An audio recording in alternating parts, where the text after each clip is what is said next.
Hello, everyone. Welcome to A Garden a Day with Maidenbrock Gardens, where we explore the world one garden at a time. Today is May 9th. We've explored a few UNESCO World Heritage Sites this year on our garden visits. Royal Botanic Gardens Kew in the UK and Shalimar Bagh in India are a couple that come to mind. Our episode on Kew was episode 38 from February 7th. Our episode on Shalimar Bagh was episode 46 on February 15th, if you'd like to listen to those. Today we're exploring another UNESCO World Heritage Site. I've mentioned in previous episodes that I'm impressed by things that last. I'm a fan of the steadfast. Today's garden has certainly lasted a long time, and it's maintained, for the most part, its original layout. Today's garden is the oldest botanical garden in the world, and some say the very first botanical garden dedicated to the scientific research of plants. Today we're exploring the Botanical Garden of Padua, Italy. The garden was founded in 1545 and is the world's first university botanical garden. It was built to provide research and teaching opportunities for the School of Medicine of the University of Padua. The university was established in 1222 by a group of students and teachers from the University of Bologna who were living in Vicenza. This makes the University of Padua the second oldest university in Italy and the fifth oldest in the world. The University of Bologna, by the way, is the oldest in Italy and also the oldest in the world. It was established in 1088 as a teaching institution and became organized in what we might be more familiar with as a university sometime between 1180 and 1190. As a side note, if you're curious about the second, third, and fourth oldest universities in the world, they are number 2, University of Oxford, number 3, University of Cambridge, both in the UK, and number 4, University of Salamanca in Spain. In 1533, the University of Padua had established a new professorship focused on the study of medicines. This was the predecessor of today's concept of a school of pharmacology. The first to teach medicines as a natural science was Francesco Bonavedi.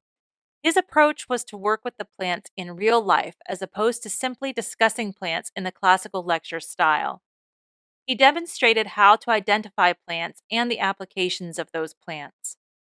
In 1545, the Venetian Senate authorized a garden of simples to be built for this new school of medicines. Simples are herbs with therapeutic benefits that are used as they are, or simply, as opposed to in combination with other herbs. The garden allowed students the opportunity to learn to identify these plants and their uses. Through the centuries, the research done at the Botanical Garden of Padua has impacted major developments in medicine, ecology, chemistry, and botany. The garden is rather small considering its importance, only about 2 acres, and it maintains its original design, a large circle representing the world. Within the circle, there is a large square. The square is divided into 4 equal parts, 2 squares above, 2 below. In the center, where the 4 squares meet, is a large fountain. The 4 squares are divided into 250 flower beds. Each square is designed with a different geometric pattern. One square looks a bit like a spider's web. Another is designed as concentric circles. The other 2 look almost like quilt squares, one with an X pattern and the other similar to a maze. There is a canal around the circle that until recently was the source of water for the plants. In 1552, a wall was built around the garden to protect the plants from being stolen.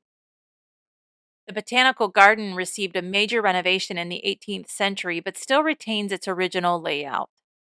There are aquatic plants as well as plants brought from around the world for research and study.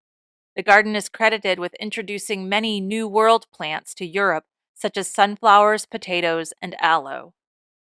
The Botanical Garden grows more than 7,000 plant specimens of 3,500 species of plants and a number of historic trees, including a palm of St. Peter planted in 1585, an Old World sycamore dating to 1680, a ginkgo biloba from 1750, and a southern magnolia, the oldest in Europe, planted in 1786.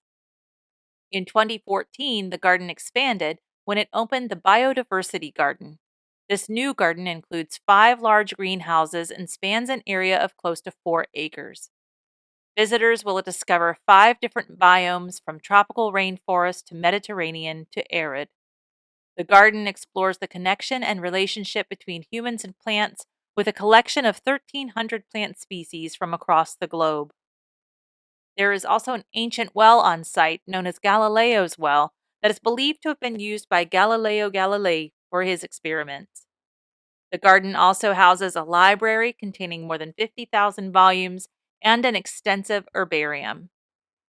In 2023, the garden opened a new botanical museum, which explores the history of botany, medicinal plants, and some of the people who have studied at the botanical garden and their research. Guided tours of the garden are available. Well, that's about it for today's garden visit. Join me here tomorrow to find out where we're going next. And if you have a minute, will you write a review for the podcast? Every review helps us find new listeners, and those 5-star reviews help the most. I really do appreciate your support. And subscribe too, please. Thank you for listening today and every day. If all goes well, I'll be right back here tomorrow. See you then.